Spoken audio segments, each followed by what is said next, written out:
Hi, good afternoon. I'd like to welcome you to Poem Praise 2 and peace and blessings be upon you and your family this afternoon. Now, we are going to get right back into Black Stars, African American women writers. Right now, we're on Frances. She's right there.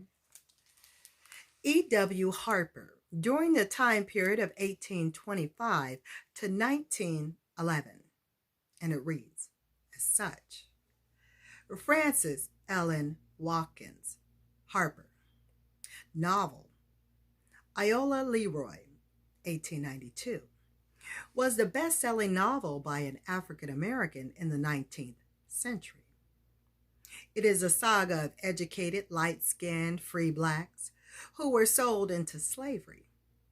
Iola and her brother joined the Union Army as a nurse and a soldier, respectfully, and then reunite, older and much wiser, after the long Civil War. Born on September 24th, 1825, in Baltimore, Maryland, Frances Ellen Watkins was the spirited only child of free parents. Orphaned by age 3, she was raised by an aunt and uncle. Frances' uncle was a minister, writer, and educator who made sure that his niece read the Bible and practiced writing every day. At age 13, Frances was hired out to do domestic work, but she continued to study during her leisure time. Frances loved words and in 1845 published a book of poetry titled Forest Leaves. Unfortunately, no copy of the book remains today. I'm thinking, I'm going to continue, but if there's no copies, then how did they get the title of Forest Leaves? Anyway, I'm going to continue on. She continued to write and eventually produced 4 novels and numerous volumes of poetry, short stories, and essays during her long, rewarding life. Frances' first career was as a teacher. Hired as the first female teacher in Union Seminary, a school organized by the African Methodist Episcopal Church. She later taught in Little York, Pennsylvania. Because of the fugitive slave laws, Frances Watkins and all free blacks traveling around the country risked being seized in any slave-holding state and declared a slave. Living with such restrictions frustrated her, and more than this, it troubled her to read news stories of those who suffered daily with slave codes and worse. Frances decided to resign from her teaching position in the 1850s and dedicated all her time to fighting slavery. Writing became Frances' weapon.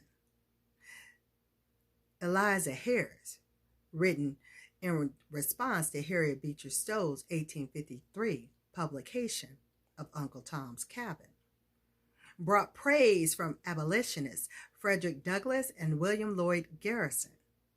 Both men began reserving space for her protests in their publications. They also wrote complimentary introductions to some of her writings. Frances was hired as a speaker by the Maine Anti-Slavery Society, which led to other speaking invitations from other abolitionist groups. The author's publication of Poems on Miscellaneous Subjects in 1854, which featured an introduction by William Lloyd Garrison, sold more than 10,000 copies in its first printing. reprinted more than 20 times during her lifetime. It also became a favorite among young militant poets of the 1960s because of its fiery tone. Many young blacks were inspired to write protest poetry against segregation, and discovering Frances Walken's protest poems and essays as emancipation seemed further out of reach than ever. Frances Watkins grew more militant. When abolitionist John Brown failed in his attempt to start a slave rebellion at Harper's Ferry, Virginia, now West Virginia, in 1859, Frances led a campaign of support for him. There was no chance of securing the freedom of John Brown, his sons, or the black men who took part in the failed raid. But Frances felt she could at least write to the families of the men who awaited the gallows. She also helped raise financial support for their families. As Watkins wrote in a newspaper editorial, "It is not enough to express our sympathy by words. We should be ready to crystallize it into actions." In 1860, the author married Fenton Harper, a widower with 3 children.